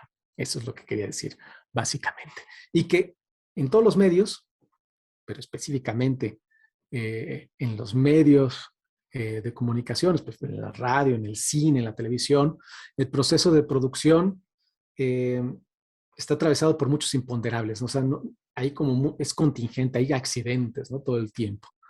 Y en el proceso de producción está involucrada mucha gente, hay una colectividad que está involucrada, ¿sí? No se produce, en el caso del radiodrama es muy claro, en solitario como una obra literaria, aunque eso también podríamos discutirlo, ¿no? Porque, bueno, habría que ver qué tanta gente influye también a veces en una obra literaria, ¿no? Cómo se dan esas influencias, por hablar de la edición, en el proceso de edición, por ejemplo. Pero bueno. Donde sí es muy claro es el radio, ¿no? O sea, cuántas personas están involucradas en un proceso de producción, ¿no? Entonces sí, también es un proceso colectivo en ese sentido. Está atravesado permanentemente por la dimensión tecnológica, por supuesto, ¿no? Yo sé que están atravesados por 4 dimensiones. Una es el trabajo en equipo, el trabajo colectivo. Otra es la dimensión tecnológica, que eso la determina todo el tiempo, por supuesto. Otra es una dimensión discursiva. Pues trataré de explicar a qué me refiero con esto. Y otra es la de la cultura mediática, ¿sí? O sea, en qué modelo, en qué cultura del medio está colocado, se despliega un proceso de producción. Eso lo determina claramente. O sea, no es lo mismo hacer una producción en un ámbito de radio comercial, donde hay una presión diferente, donde hay una expectativa diferente, donde se esperan ciertas cosas en función del público, a hacerlo en un medio público, en un medio en donde sí, digamos, el público, por supuesto, es importante, o la audiencia, el radio escucha es importante, pero no está determinado por digamos, si la producción alcanza cierto tipo de popularidad, ¿no? De consumo, o es vía para que se anuncien, digamos, ¿no? Ciertos tipos de productos de consumo. Entonces, bueno, eso va determinando, por supuesto, la producción. Entonces, acá venimos al tema de la dramaturgia, ¿no? Que, para empezar, la dramaturgia radiofónica, bueno, pues tiene, así como el cine tiene también sus formatos, el guión cinematográfico, el guión televisivo, tiene un formato, una disposición gráfica y unos códigos, ¿sí?, particulares, pues también el guión radiofónico. Y esto se fue desarrollando poco a poco, como habíamos visto previamente. Entonces, la dramaturgia se da en el guión radiofónico. En el guión radiofónico puede ser individual, puede ser en grupo, pues, o sea, puede ser grupal, ¿no? Como les decía, eso pues eh, es muy variado, ¿no? Puede diferir de un proceso de producción a otro. También habrá que tener en cuenta si hay digamos, una historia original o si es una adaptación, o si es una adaptación más literal o más libre, ¿no?, de un texto literario, por ejemplo. Y bueno, también se dan, digamos, las adaptaciones del género dramático, se usa un género dramático, se puede hablar también de la adaptación de un género literario, hay un diseño de personajes, hay un argumento, un desarrollo de la trama, y también podemos encontrar figuras retóricas y poéticas en la escritura de un guión radiofónico. O sea, son distintos elementos que podemos analizar o desglosar en la dramaturgia radiofónica. Por otro lado, también está la narratividad, y me refiero a la narratividad con la idea que tenía Rudolf Arnhem de que la voz, ¿sí?, en el radio construía al mismo tiempo el espacio radiofónico. Entonces, me refiero con esto a la performatividad. Esa es una categoría que recientemente ya se empieza a escuchar y a usar en distintos ámbitos, que en este caso, pues, refiere más directamente a la locución, ¿no? A todo el arte de la locución dramática, ¿sí?, a la caracterización por la voz de un personaje, es decir, cómo se convierte, cómo volvemos un instrumento más. La voz, ¿no?, la locución se vuelve la forma, la técnica de la caracterización. Entonces acá propongo también entenderlo, digamos, el tratamiento de la voz por evocación. Cuando hablo de evocación, quiere decir es evocación también afectiva, emotiva que produce la voz, que trabaja desde una raíz, digamos, o desde una posibilidad cromática, rítmica, armónica, melodiosa, en fin, ¿no?, de la voz, por estereotipos de la voz también, ¿no?, que funciona también la caracterización de la voz, y finalmente por lo principal, por la dramatis personae, es decir, por la interpretación de un rol, ¿no?, en una historia específicamente. Entonces, bueno, pues tienes que actuar a través de la voz un personaje, convertirte en ese personaje. Y eso es interesante y eso también se puede, digamos, desglosar en estos recursos expresivos del radiodrama, digamos, como una parte de estos componentes. El otro, como les decía, es esta construcción del espacio, el diseño sonoro propio. Ahora se le llama también a esto el diseño sonoro, pues, ¿no? Pero es cómo se crea, digamos, la sensación de movimiento, de profundidad, de relieve sonoro, ¿no?, que no es tan sencillo no es tan sencillo como nada más hablar, digamos, ¿no?, frente a un micrófono. No, esto se crea con otro tipo también de elementos, ¿no? Esta idea que estamos escuchando algo y entonces sabemos que hay una profundidad, hay distintos planos sonoros en esa escena radiofónica, sonora, que hay movimientos, ¿no?, que hay desplazamientos no solo espaciales, sino también temporales, por ejemplo. Entonces, eso se va logrando a partir de un trabajo de montaje, ¿sí?, de planos sonoros, donde, bueno, pues vamos configurando esta escenofonía. Ahí también, como había dicho antes, pues está atravesado por lo tecnológico. Entonces, hay una tradición del análogo, no, el analógico, la producción analógica, análoga, hasta cierto punto de la historia del medio radiofónico. Después entra también ya la producción digital, que es la que ahora impera, ¿no? Y eso, por supuesto, también determina la calidad, la estética sonora. Y bueno, de ahí propongo también que se pueden analizar, pues, por un lado, los efectos sonoros o el efectismo sonoro, la musicalización, la creación de ambientes o atmósferas específicamente, el movimiento de las voces también, y otro elemento que es el silencio, una especie de narratividad del silencio, ¿no? Que también es muy importante, es fundamental en lo radiofónico. Entonces, bueno, estas son como las coordenadas para entender la parte, digamos, ¿no? del fenómeno del radiodrama. Y por otro lado, como les decía, también hay una cuarta dimensión, que es la dimensión discursiva, que eso es muy importante, es fundamental. Digamos, aquí hago referencia a la dianoia aristotélica, cuando él habla en la poética de que, bueno, una obra trágica se compone de distintos elementos, habla, entre otros, de la dianoia, es decir, del pensamiento, pero más bien entendido como la parte ideológica, ¿sí? La parte del imaginario que tiene un autor. A veces puede ser una tesis autoral, y esta parte puede ser consciente o inconsciente, premeditado o impremeditada también, ¿no? Eso ahora que ustedes, por supuesto que están tan cerca del fenómeno literario, lo saben claramente. Y esto también está determinado, por supuesto, por el contexto de producción. O sea, no se puede entender esta tesis, ¿no? de una obra sin su contexto de producción. Entonces, eso va también definiendo su dimensión discursiva. Entonces, si me regreso un poquito, pam, pam, pam, están estos tres niveles de la dramaturgia, la narratividad y esta construcción del espacio sonoro, atravesados por estas dimensiones todo el tiempo en el radiodrama. Y les traje, ya para concluir, un ejemplo de cómo se construye a partir de la dramaturgia, la narratividad, el espacio sonoro, un discurso radiofónico, un radiodrama, uno de los más célebres, que todavía resuena, pues, ¿no? En la memoria, en el imaginario,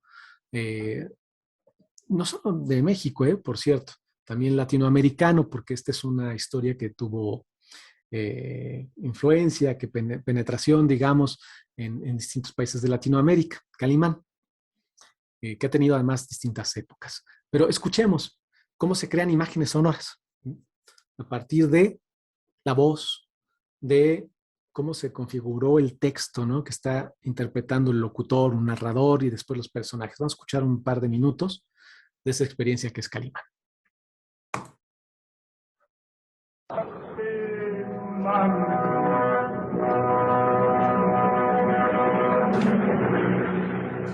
Caballero con los hombres, Galante con las mujeres. tierno con los niños, implacable con los malvados. Así es, Calimán, el hombre increíble.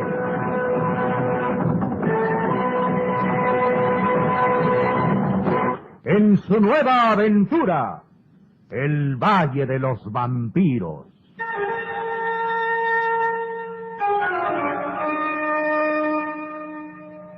El Valle de los Vampiros.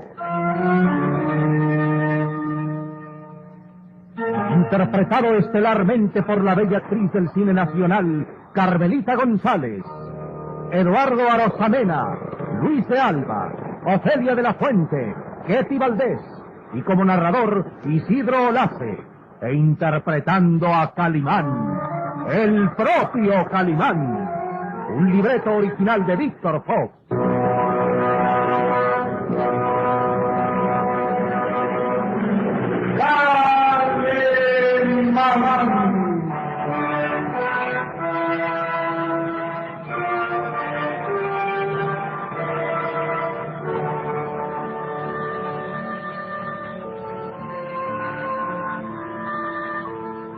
Londres, la señorial y magnífica capital de Inglaterra. Londres, la segunda ciudad más populosa del mundo y la primera, quizá, en tradición y belleza, con sus anchurosas avenidas donde las señoriales construcciones soportan estoicas el paso mecánico del modernismo sin inmutarse. donde los monumentos a los grandes héroes y reyes que levantaron el gran imperio inglés vigilan desde sus pétreos tronos a sus fieles súbditos, fieles guardianes de sus tradiciones. Londres, ciudad de historia que se perpetúa en sus castillos medievales, en sus añosos puentes que han visto desfilar los años arrastrados en el viejo Támesis. Londres, ciudad de bruma, en la que vigila con ojo mecánico la torre del Big Ben.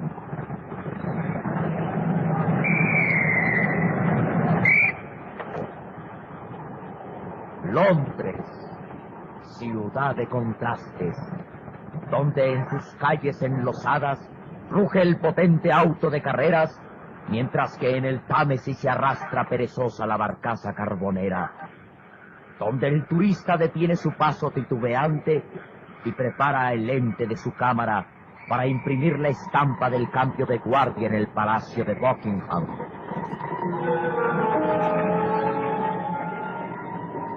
Londres, donde los modernos automóviles detienen su marcha para ceder el paso al desfile de su majestad, abierto en la vanguardia por la caballería de vistosos uniformes que escoltan la asombrosa carroza de los reyes en su viaje hacia el edificio del Parlamento. Londres, ciudad eterna y magnífica. Aquella mañana, el sol de mayo bañaba cálidamente el señorial edificio. El Hotel Piccadilly, situado a escasos metros de la Plaza Piccadilly, lugar famoso por sus teatros y cines, donde los motores de autos llenan de extraño concierto bajo el ritmo que marcan los policías de tránsito.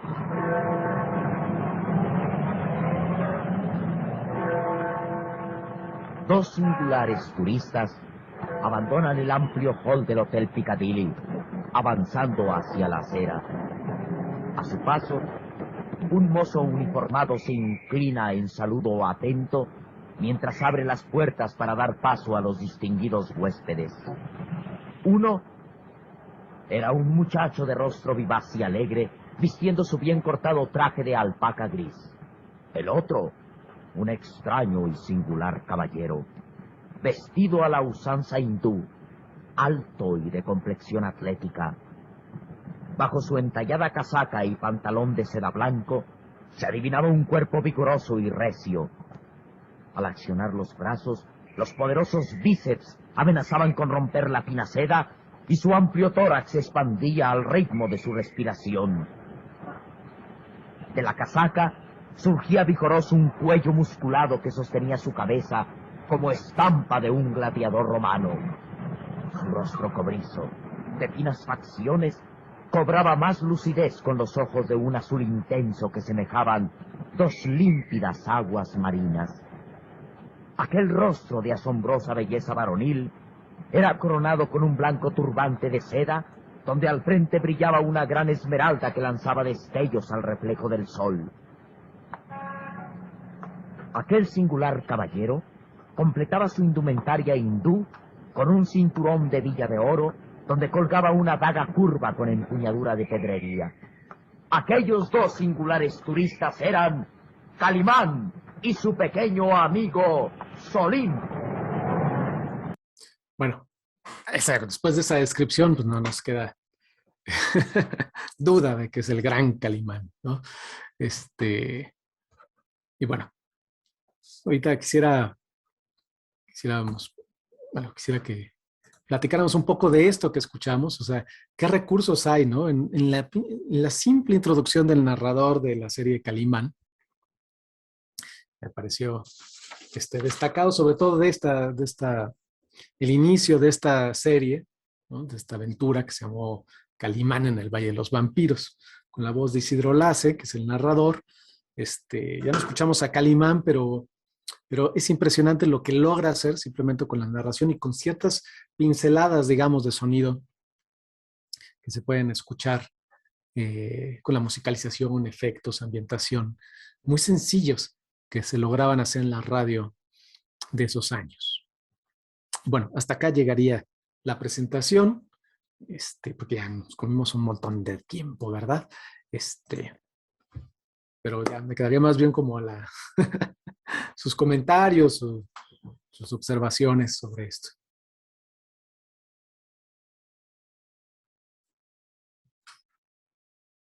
Muchísimas gracias, Octavio. Pues un recorrido amplísimo que nos deja pensando y resonando muchísimo ya desde principios del siglo pasado y parece, yo siempre me asombro de pensar que son apenas 113 años desde esas primeras grabaciones. 113 años que, bueno, mi suegra tiene 90, entonces ella vivió, digamos, casi todo ese proceso, ¿no? Es el transcurso de un poquito más de una vida. Y fíjense cuánto no ha pasado ya en ese, ¿no? en ese devenir. Y al mismo tiempo que es una historia muy, sucinta, que se limita a un siglo, pero cuántas transformaciones ya pasaron por ahí. Cuánta historia, cómo se escuchan datadas también, ¿no? Muchas de estas grabaciones. Y también lo que se entiende como narrativa, cosa que tal vez no nos queda tan claro si nos ponemos a leer una novela, ¿no? Es decir, ya la sonoridad que se le imprime físicamente también nos sitúa de manera muy distinta frente a un texto narrativo o frente a un texto dramático, ¿no? Que eso yo creo que es un aspecto muy particular. No sé, ¿quieren comentar algo? ¿Quieren preguntarle algo a Octavio o sumar algunas otras inquietudes o ideas que se les fueron ocurriendo sobre la marcha?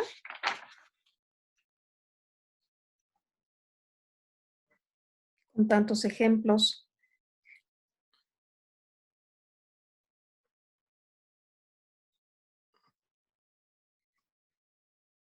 Sí, ¿Pablo? Sí, muchas gracias. Bueno, primero que nada, igual muchas gracias por la exposición bastante, pues, iluminadora, ¿no? Abre un montón de rutas de investigación.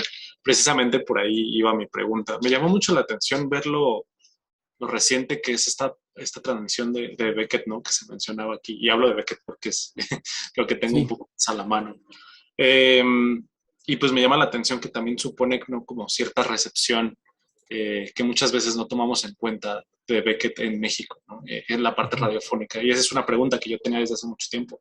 Si se había escuchado a Beckett en México, si se había escuchado en inglés, si se había escuchado en español, ¿no? Y también desde el punto de vista de la traducción, me llama la atención que es una traducción pues tan reciente, ¿no? Desde la publicación del texto, o bueno, desde la transmisión del texto, porque igual creo que dialoga más a lo mejor con la transmisión que con la publicación.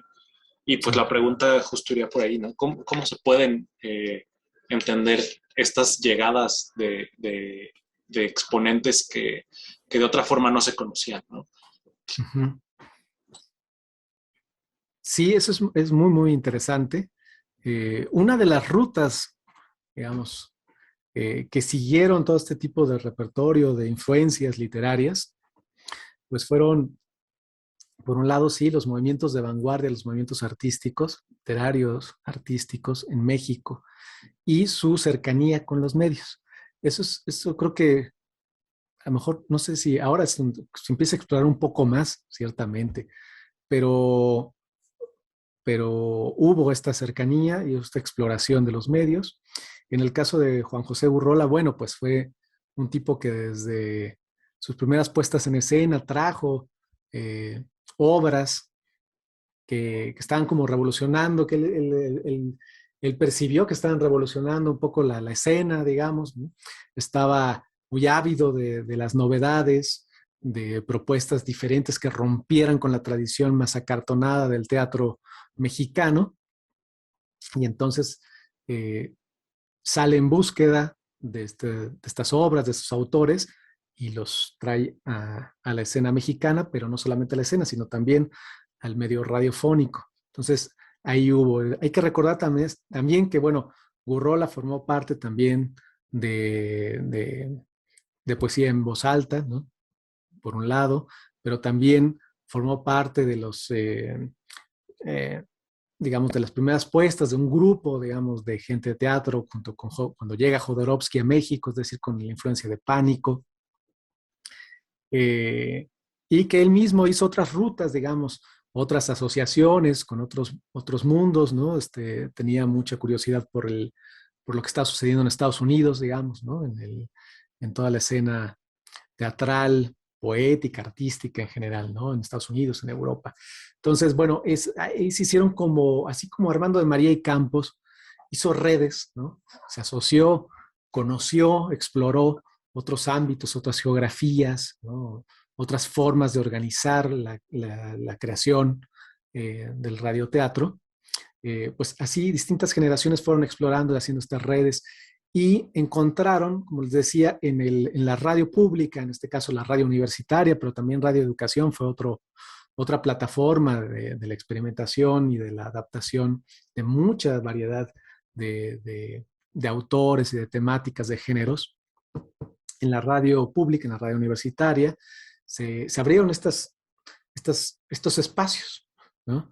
Y ahí encontraron cauce. Entonces, sí hay una larga tradición de esto. Y esta relación después de este tráfico, como les decía, también de medios, yo hablo de medios, pues, ¿no? Del medio teatral, del cinematográfico, del televisivo, del literario, del gráfico, estas conexiones con otros medios. Se hicieron muchas cosas, o sea, si uno se pone a explorar, digamos, la fonoteca de Radio Universidad, ahí te puedes encontrar cosas tremendas, ¿no? De varias series, ¿no? La mía fue ya de lo último que hubo, ¿no? Y es deudora de todas las anteriores, por supuesto.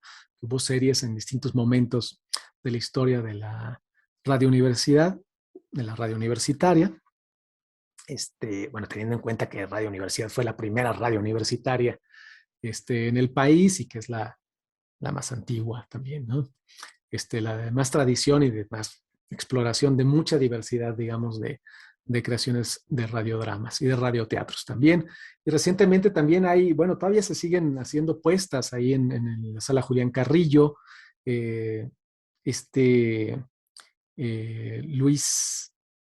Rafael Luis Saviñón, creo que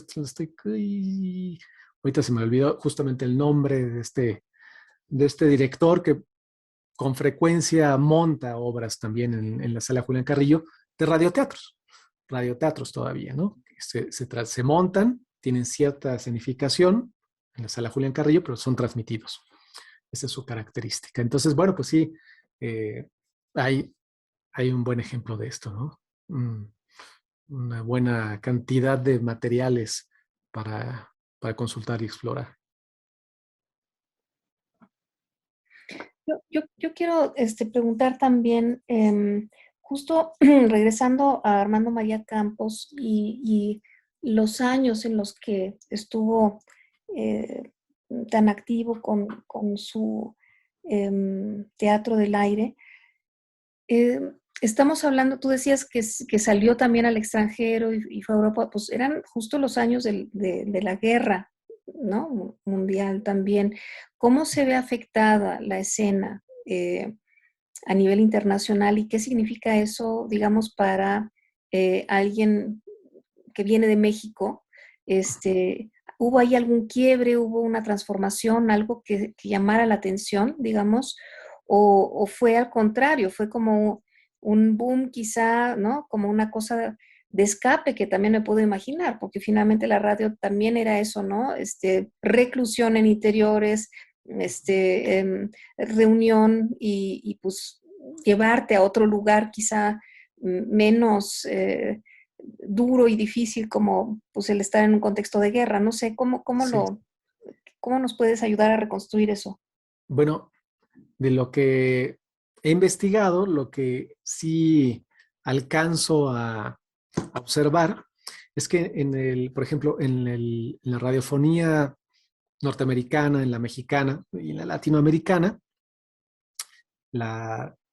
digamos, ya hay una emergencia previa en los años 30, ¿no? Del radioteatro. mundial y latinoamericana, norteamericana también. Está la explosión, además de las radios comerciales en Estados Unidos. Pero la guerra lo que hacen tanto en la escena norteamericana como en la latinoamericana es que explota, digamos, ¿no? Hay una efervescencia de producciones. Al contrario de disminuirse, más bien como que proliferan muchas producciones. Eso es lo que sucede.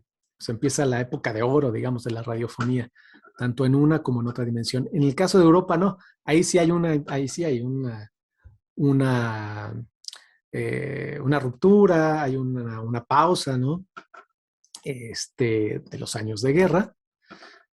Más bien, pues sí hay producciones, así como hay cine, sí, se sigue produciendo, ¿no? Cine en distintos países. Hay cine, radiofonía, pero hay prensa, pero pues todo se convierte en vía de propaganda sobre todo, ¿no?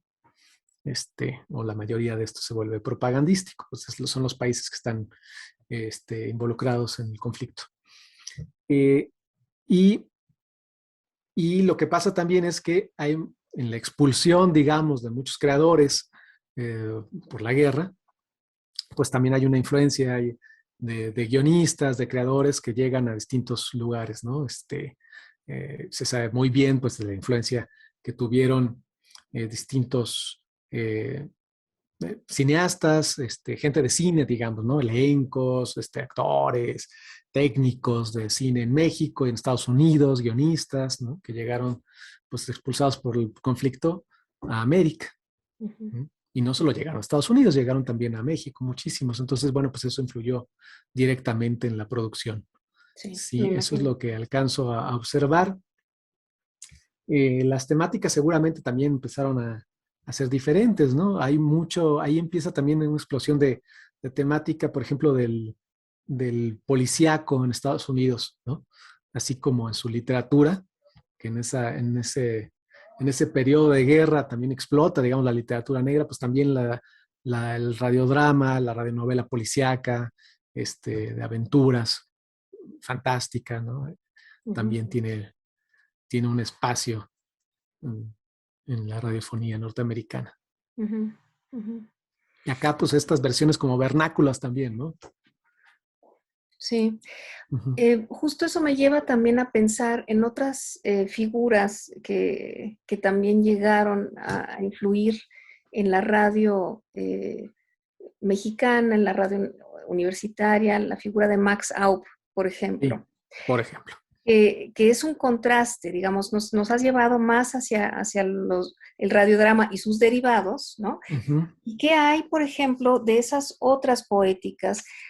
A mí me parece bien interesante esos matices que hay entre el sketch, ¿no? Sketch ya pensado incluso como trazo, casi como eso, como sketch, como caricatura, como provisional, ¿no? Ya sketch cómico casi redundante, por una parte, ¿no? Si lo pensamos así.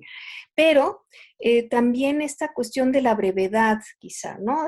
A nivel narrativo, los grados también de impostación, quizá, por la ironía que se utiliza, ¿no?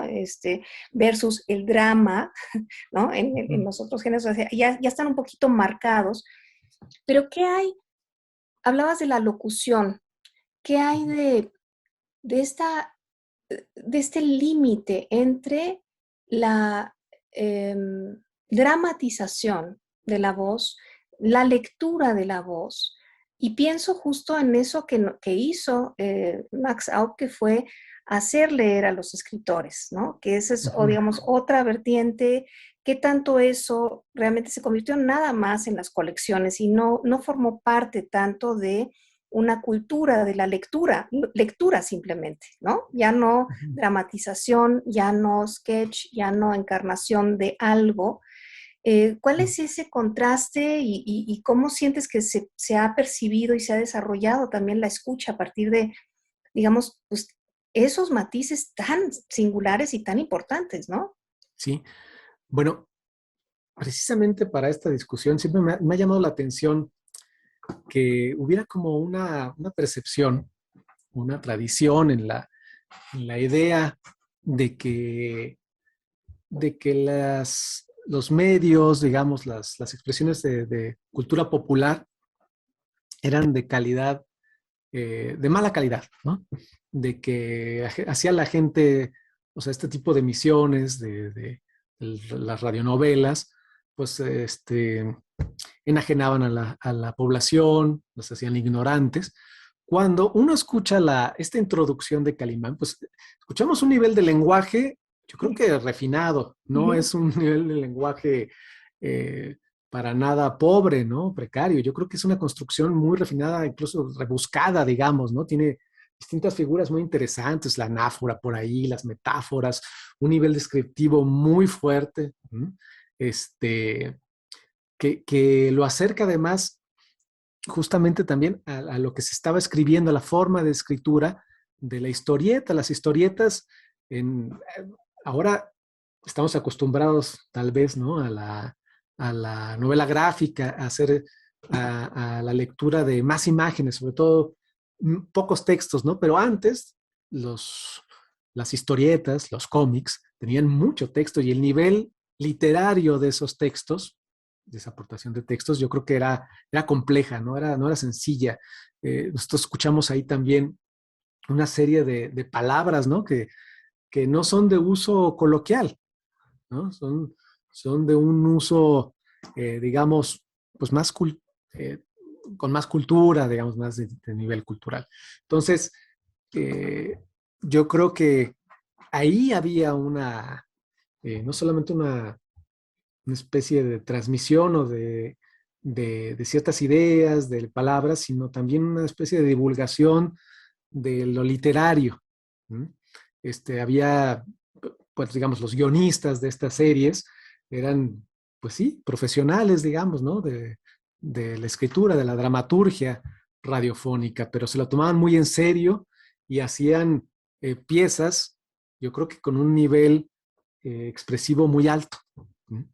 En ese sentido,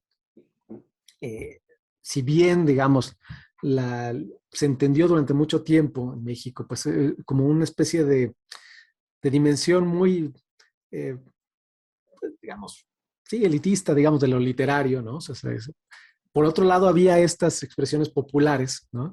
Donde también estaban expresiones válidas, ¿no? De expresiones literarias válidas, acercamientos a muchas corrientes literarias. Esto de las adaptaciones de distintos autores internacionales no fue privativo de la radio universitaria o pública.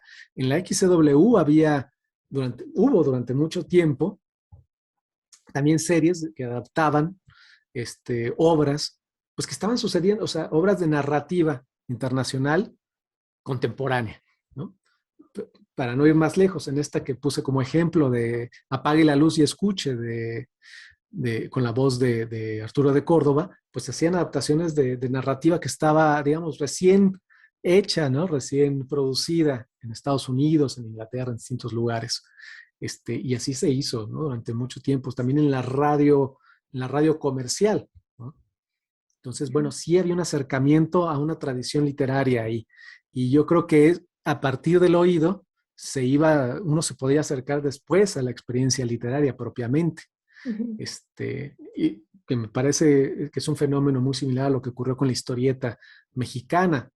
Hay una serie que se produjo hasta hace todavía unos 15 años, que era, tengo aquí la colección, por cierto, de libros de bolsillo, se llamó Clásicos de la Literatura. Y ahí hay una adaptación de todo tipo de literatura, francesa, inglesa, mexicana, mitos clásicos, mitología oriental, en fin. Uno se sorprende de la cantidad de adaptaciones que hay ahí. Y ese era el libro de bolsillo. Yo creo que nadie, o sea, es increíble que no nos hayamos percatado antes de esa riqueza, digamos, de ese cruce de lo literario, de una tradición literaria riquísima que estaba ahí en dispuesto, digamos, ¿no? Al alcance de mucha gente, digo, un público masivo, ¿no? Que tal vez la vía literaria clásica, ¿no? La edición y digamos, la distribución por librerías no llegaba a tocar, pero que sí estaba en lo radiofónico, que sí estaba en la historieta, en el puesto de revistas, que sí estaba también en la televisión mexicana, ese es otro tema, y en el cine, por supuesto, ¿no? Sí, sí. Sí, Esto también último que mencionas de los relevos, ¿no? Que hay sí. en estas historias entre los medios que pensábamos que tal, podríamos pensar es más reciente, ¿no? A nivel de comercial y exprimir, ¿no? La historia en distintos tipos de productos, pero pues es muy valioso reconocer que pues esto ya lleva un rato Sí, sucediendo, ¿no? sí, sí. Bueno, estamos llegando, digo, ya llegamos, ya superamos las 2 horas. Octavio, Sí. la verdad es que se antoja seguir platicando. Me imagino que sigue habiendo ahí algunas preguntas, no sé si todavía quieran hacer alguna. Si no, me encantaría que pudiéramos reanudar la conversación en algún otro momento. Incluso hacer una escucha más diversa de varios de los ejemplos y más prolongada además, para poder comentar justo esos detalles, si nos das permiso de volverte a invitar Claro, no, pues yo encantado. y poderte también preguntar cosas más específicas, justo en ese ámbito de la voz y de la locución y de los matices y de la escenificación, ¿no? Vocal, porque creo que ahí es donde a nosotros también nos falta camino por recorrer en términos de cómo nos acercamos críticamente, cómo abordar la materia sonora, ¿no? Desde un punto de vista crítico y sobre todo la materia vocal desde ese punto de vista crítico, ¿no? Pues muchísimas gracias. No sé, ¿hay alguna última pregunta, alguna duda, comentario? Lo dejamos entonces para la próxima reunión que podamos convocarte, Octavio. Claro.